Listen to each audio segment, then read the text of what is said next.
प्रभु यीशु के जन्म की कहानी। आप सभी को क्रिसमस की हार्दिक शुभकामनाएं। आज ही के शुभ दिन जीसस क्राइस्ट ने इस धरती पर जन्म लिया था। आइए आज हम उनके जन्म की पूरी कहानी जानते हैं। लगभग 2000 साल पहले जब यहूदिया जूडिया जो अब इजराइल का हिस्सा है में राजा हेरोदेस किंग हेरोड का शासन था। जब परमेश्वर ने गैब्रिएल नाम के एक फरिश्ते को नासरत में रहने वाली एक युवा महिला के पास भेजा। उनका नाम मरियम मैरी था और उनकी शादी यूसुफ जोसेफ नाम के एक नव युवक से होने वाली थी। गैब्रिएल ने मरियम से कहा, पीस बी विथ यू, परमेश्वर तुमसे खुश है और उन्होंने तुम्हें आशीर्वाद दिया है। मरियम फरिश्ते को देखकर आश्चर्यचकित थी और सोच रही थी कि फरिश्ते की बात का क्या मतलब है। फरिश्ते ने कहा, डरो मत, ईश्वर की तुम पर बड़ी कृपा है।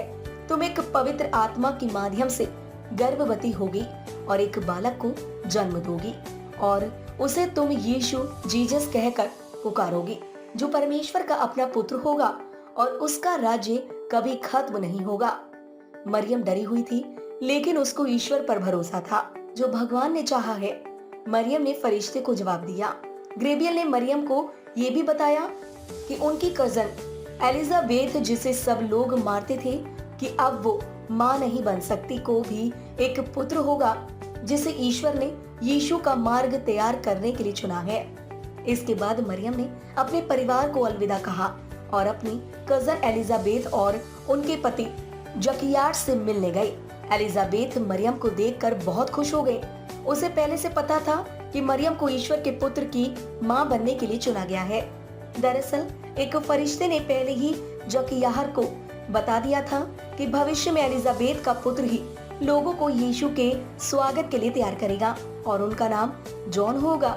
मरियम अगले 3 महीनों तक एलिजाबेथ के साथ रही और फिर वापस नासरत चली गई। जब यूसुफ को पता चला कि उसकी होने वाली बीवी पहले से ही गर्भवती है, तो उसे चिंता होने लगी। वह सोचने लगा कि क्या उसे इस शादी के लिए मना कर देना चाहिए, पर जल्द ही उसे भी एक फरिश्ते ने सपने में आकर यीशु के जन्म की बात बता दी और उसे शादी से ना डरने की सलाह दी। इसके बाद यूसुफ ने मरियम से शादी कर ली।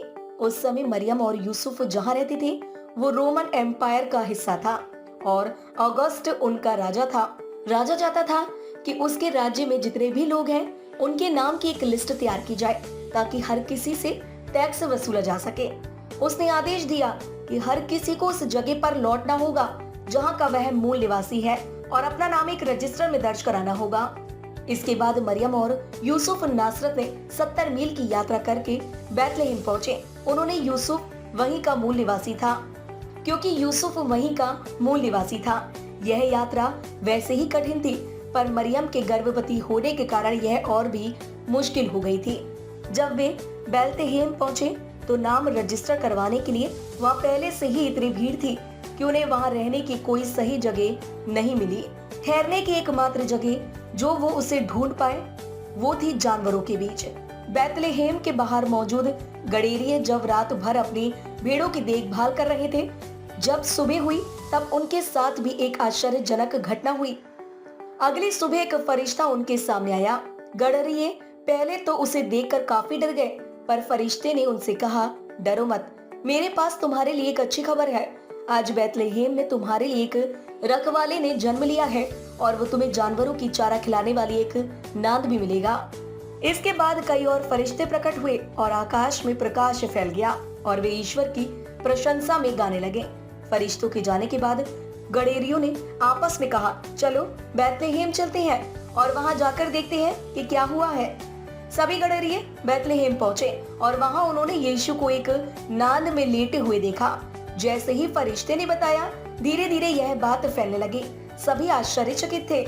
जब यीशु पैदा हुए तो आकाश में एक नया सितारा दिखाई दिया, जिसे देखकर दूर दराज देशों में रहने वाले ज्ञानी व्यक्ति भी समझ गए कि किसी महान राजा का जन्म हुआ है और वे उपहारों के साथ नए राजा की खोज में निकल गए और अंततः उन्हें बैतलहम में ढूंढ निकाला और अपने साथ लाए कीमती उपहार भेंट किए।